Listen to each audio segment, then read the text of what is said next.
So what you need to understand is that we have all received genes from our mom and our dad. And these genes can predispose us for really good things and also really hard things. And like we've discussed, some of these hard things could be autism, ADHD, anxiety, depression, OCD. It could also be autoimmune issues, gluten intolerances, things like that. But what we have learned in the past decade is that our genes do not determine what we are going to struggle with on a daily basis. It's actually our environment that can turn these genes on or off like a light switch. So they're the stressors. It's the food we eat, the environment, the pollution, the pesticides, all of the different things that can come in and cause stress on these genes that can really cause the harder quirks that we're dealing with on a chronic, regular basis. What does this look like as a parent? And what this looks like is what we could classify as a lagging skill, okay? A lagging skill is simply just your kids running up to a situation and they don't know how to cope with it. They don't have the skills to adapt to a situation. So instead of thinking of this as bad behavior, we can now start to think of this as maladaptive behavior. We simply just don't know how to adapt to our environment. And here is how you can tell right now, right where you're sitting, if your child has a lagging skill versus maybe just a developmental, bad behavior that they're going to ebb and flow through with. The first thing, like I've been telling you, is it chronic? Is it happening on a regular basis? The second thing, does your kid act younger than their age, especially, let's say, around a particular topic, okay? Your 10-year-old acts like a 4-year-old whenever you tell them no, something like that. My favorite one to give parents a clue of if they have a lagging skill is where you're walking on eggshells around them. Where do they have a time bomb, that they're just holding on to, and you are rearranging your whole family structure, calendar, emotional wellness to make sure that this kid's time bomb isn't going to go off. This is them just bombarding you with disrespect, and you're taking it because you're so worn out that you're in flight, fight, or freeze, okay? And the fourth one in here, if you are going to bed worried about them every night like a hamster on a hamster wheel, and you have those major concerns that we talked about in the beginning of this thing, or you're watching them play at the playground, and they're having some real awkward behavior, and you're thinking, are they ever going to have a friend? A lot of times we can go to our pediatrician, we can go to our mom, we can go to our sister, our friends, and they may be telling us, no, they'll grow out of it. But deep down inside, in that gut of yours, you are thinking something's not right. I would say, listen to that intuition. You probably have a lagging skill, and we probably need to figure out what thief is stealing from them. What are these three thieves? Quirky kids tend to have quirky bodies. And there's just things that they can be more sensitive to biologically. And when that is going on, we're most likely going to see some quirky behaviors. Quirky kids tend to perceive their environment and the world around them a bit differently than, let's say, their peers or their siblings or something like that. And when we have kids with these issues going on, it's kind of understandable to look at how they're responding to them and say, okay, we've got some quirky coping mechanisms here too. Something might look very concerning to you as a parent, or awkward, or it can look explosive because, like we're saying, behavior is communicating something to you. They're communicating to you that they're not okay. And what I think is helpful to understand, that every single person, whether you're a kid or an adult, we each have our different thresholds or tipping points in each of these categories, and it can cause us to get unbalanced. And we're going to respond to these things, however we're predispositioned in life. If we have underlying genetics that predispose us for anxiety or depression or ADHD or autoimmune issues, these factors are really going to influence how we respond, and our coping mechanisms can look quirky, they can look destructive, they can look concerning or awkward or whatever it is. So what I want to do right now is I want to just briefly break down for you each of these categories and then kind of show you what your kid is probably communicating to you if you feel like you've got red flags in any of these areas. So we'll take quirky bodies first. What we're really looking at is just kind of from a conservative level, because in the quirky kid system we look at a lot of different things, but just at the optimized level we're looking at, does your environment and your food cause your body to inflame? Because if it's causing inflammation in your gut, it's causing inflammation in your brain, and now our learning and our behavior abilities are threatened. So is it causing inflammation, or is your food and your environment fueling nutrition, and is it fueling balance and peace? We're looking at your child's digestion. Are they constipated every day? Do they have bloated bellies all the time? Do they have rashes and bumps all over their skin?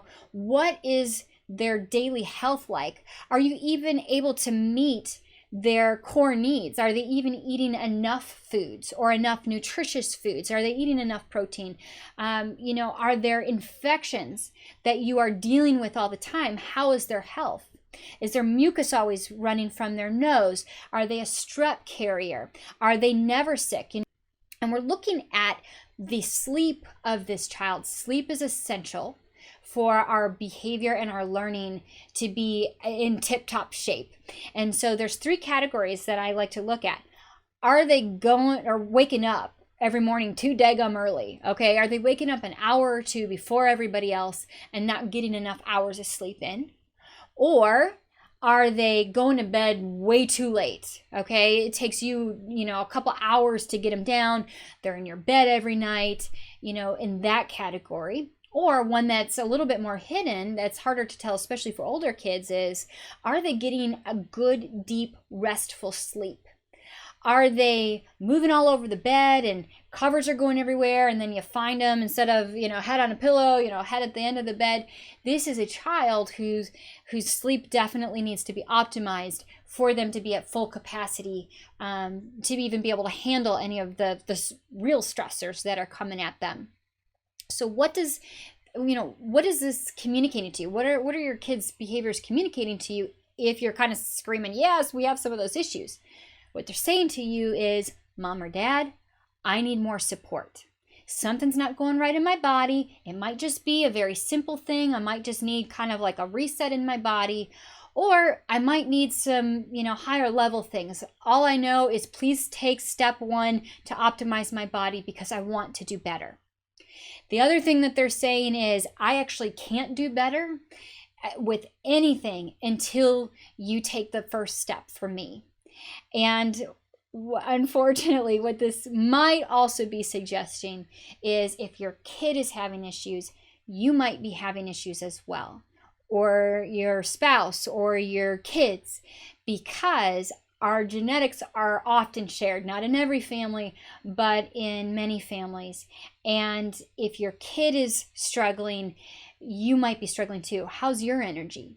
How are your hormones? Do you have any libido to give to your spouse? Do you have any threshold and energy to give to your kids' concerns or needs? Or are you completely drained? So optimizing the whole family in this area is key.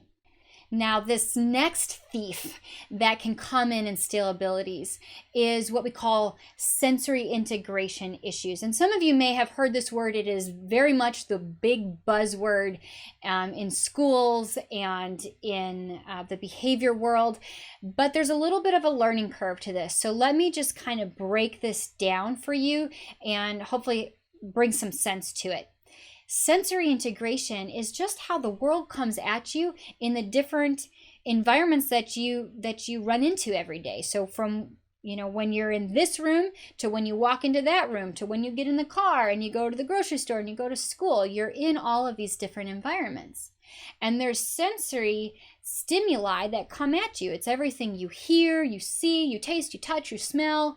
And there are also two other major parts of your sensory system that we never learned in school, but they drastically impact our abilities to behave and to learn. And so once we kind of optimize this in kids, we really see pops of development. So if your kid has issues in their sensory system, they're going to have quirky behavior, and their quirky behavior is often in the category of what I like to call TOO. Okay, it's too something. They are too crazy.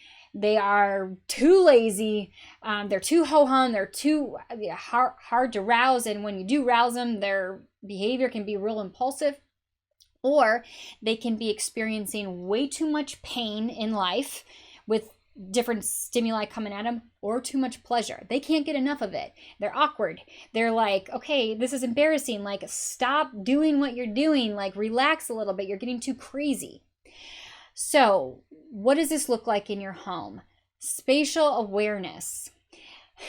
These are kids that can't grade, where they are in the room, and they're touching everybody, and they're in everybody else's space. They can give you a high five, and it's like, you just broke my hand, buddy. Like, relax a little bit. They love to roughhouse if they have issues in this area.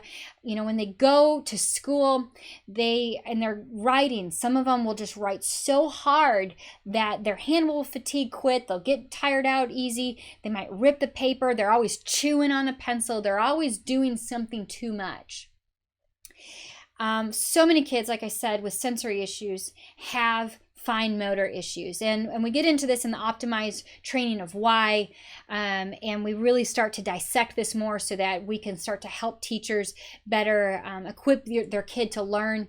But these are kids that have a very difficult time sitting in a chair. We might wiggle all over the place. Can't even eat dinner without them wiggling all over, and you're telling them to stop moving around, and it's just like the constant battles with them to control their body.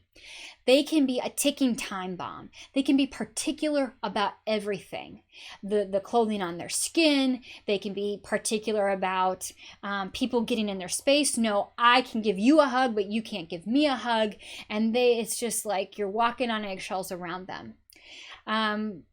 Poor social skills.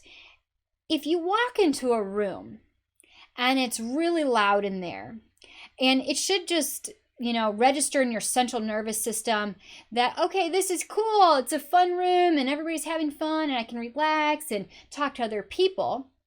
But that's not happening. Your central nervous system is like fire alarms are going off, and it's saying, I'm in pain, I'm agitated. Your flight, fight, or freeze responses are coming on. You're going to have awkward social skills. If your kid has what we call proprioceptive issues and their spatial awareness is off, and they're constantly roughhousing with kids or constantly hurting kids, and they have no idea after they've hurt them why they're getting in trouble, that's a poor social skills. We're not respecting other people's space. And this is where they're communicating to you, something's wrong here. I'm not a bad kid. Something's wrong in my system. And so the other one that I love to mention here are kids that just out of control behaviors. They never stop moving, or they're so ho-hum and lazy they can't get them off the couch. These are kids, if they can never stop moving, you get them into a playroom and they have every toy out in a matter of seconds. I mean, they just create bombs of messes wherever they're going. This is a kid that is communicating to you, hey mom, hey dad, I'm going to need a little bit of work here. I'm going to actually need you to recognize what sensory is. I need you to conquer this learning curve, and I need you to help my body feel better. I need you to learn how to help me regulate my behavior in all of these different situations, get my needs met. So within a few seconds of you seeing me off, you seeing these quirky behaviors, you can get my body back on track, and I can go and do things appropriately. I'm telling you, if your kid has learning issues, this is the night and day difference. When they're wiggling all over the chair and they're about to take a test, we equip teachers to do 15 seconds or a minute of just some good activities that get their body working for them. And it is the difference between an F and an A on that test. It's amazing. They're screaming to you, their behavior is screaming to you, my central nervous system in my body has fire alarms going off all the time. And I just walked into a room. Nothing in this room should scream threat to me, but my body, the hair on my neck is standing up. My eyes are dilated. My body's getting a rush of oxygen to my muscles to give me that fight, flight, or freeze response. And I am acting as if there is a lion in the room, okay? Okay, now this last category, this is what quirky coping looks like. I told you that I was diagnosed in college with ADHD, but as I got my brain scanned at Amen Clinics, they are kind of the ADHD specialist, and they said, Marisa, you don't have ADHD. You have just struggled probably your entire life with moderate, not even severe, but moderate anxiety. You have a pattern of PTSD in your brain, and you just really need to take these nutritional supplements, learn some new, better coping mechanisms here, and you're going to be fine. And that's where I had this, major, drastic life change for myself. But as a kid, this anxiety definitely looked like ADHD, but it was just hyperactivity. When you're afraid, your eyes scan the room. You're looking, your body, this is a natural response for anybody whose flight, fight, or freeze response has kicked in. And you're going to look hyperactive. You can't focus on anything. This quirky coping can look like withdrawal. This is where a kid gets home after school. They get home at 3 o'clock, and by 3:11, they're in their room. They've eaten their snack. They're in their room, and they're withdrawing from the night because they're so overloaded. They can't connect with you. They cannot use their words to help them, and they push everybody else away. And it's terrifying if this is your kid doing it. This is where we get that dreaded self-talk. And if this doesn't make you cry as a parent, I'm stupid. I'm a, they come up with all these words. I'm a fat butt. I'm this, whatever they can get with. They can't tell you, Mom, I have sensory issues. Mom, I ate some gluten yesterday and now I can't keep my eyes open. I can't write well. I can't think clearly. All they can say is what they feel about themselves and what the world is communicating to them, and their failure there. Panic attacks. This is the kid that could say, Mom, we're going to be late. Mom, we're going to be late. And like you're showing up 15 minutes early, and they're just freaking out, and they've stirred themselves into a panic. And it's like, okay, if we are a minute late, what's going to happen? Well, I don't know, but they just stay on this hamster wheel of thought. We have so many kids that we've worked with over the past few years that are dealing with major fears and phobias. And I'm talking 2 years old and up. We can also see rages and these huge bouts of defiance and opposition. And what this kid is communicating to you is, I am terrified. My flight, fight, or freeze response, I have flipped my lid. I cannot control myself, and I'm taking it out on you. We have to address these underlying issues, give kids the ability to use words instead of these quirky coping mechanisms.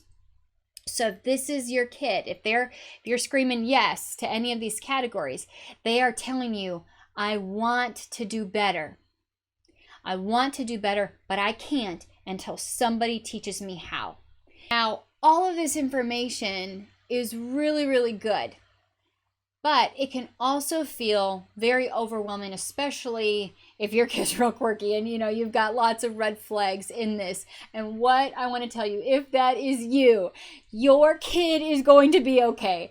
I have seen so many kids with major struggles, probably worse than what your kid has going on, and they are okay. It's just simply understanding your kid's quirks, the needs behind there, the easy supports of what they need in order to have balance, and then moving on with life, right? Living the life that you want with your kids. And that is what we are seeing so many families do.